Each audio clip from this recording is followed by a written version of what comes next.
Bienvenue dans Route de campagne, on est dans le Puy-de-Dôme et on va en direction de Courgoul où nous attendent des gens qui vont nous parler du patrimoine rural et de la façon dont ils en ont fait un atout pour leur commune.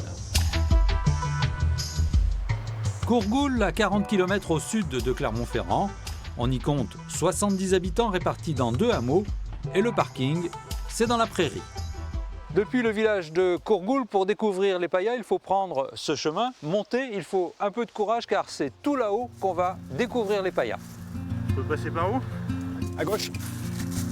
Bonjour Michel Verrière, bonjour Jean-Claude Chatillon. Bonjour. Les payas, c'est donc ça. Est-ce qu'on sait depuis quand ils sont ici? Qui les a construits? Très bonne question. Non, c'est pas la date vraiment de construction des payas parce qu'il n'y a pas moyen de dater ces structures puisqu'il n'y a pas d'éléments de ciment, de chaux. Donc c'est que des matériaux sur place, récupérés sur place. Donc c'est impossible de le dater, mais on sait que c'est une agriculture qui est très ancienne. Les anciens avaient fait ça pourquoi? Pour gagner de la place? Pour gagner de la surface cultivable, hein. On est sur des pays quand même avec des coteaux très abrupts.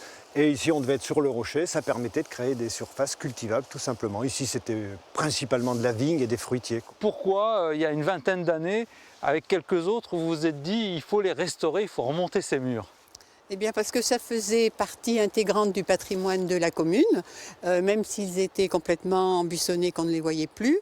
J'ai considéré que c'était important de les réhabiliter, de les préserver. Et j'ai rencontré M. Chatillon qui travaillait à ce moment-là sur ce type d'aménagement. C'est comme ça que l'idée a germé de s'atteler à la tâche et de réhabiliter ce site. Vous étiez maire Oui. à l'époque, alors est-ce que c'est dans les fonctions d'une élue que de devenir chef de chantier de restauration? Alors non, mais c'est dans les fonctions d'un élu de savoir ce qu'il y a sur sa commune, de s'appuyer sur ce qui existe pour justement dynamiser sa commune au présent et penser aussi à utiliser de tels lieux pour penser à un avenir pour la commune. Puis c'était un projet, il y a 20 ans, qui était quand même très innovant. On parlait déjà de développement durable, de respect de l'environnement, mise en valeur du patrimoine. Non, ça a eu un écho très positif au niveau des habitants et des locaux. Ouais. Et aujourd'hui, comment ça vit les payas? On a vu, il y a des petites pancartes un peu partout, ça se visite? Ça se visite toute l'année, soit en visite libre avec les panneaux. Tout l'été, on a des visites organisées, commentées. On s'y colle régulièrement, il y a d'autres bénévoles qui s'y collent. Puis maintenant, il y a des activités quand même agricoles, hein. On a notre vigne, on a planté énormément d'arbres fruitiers, des anciennes variétés, ça continue. On a aussi là tout de suite qui est mis en route depuis l'année dernière un café associatif dans le village.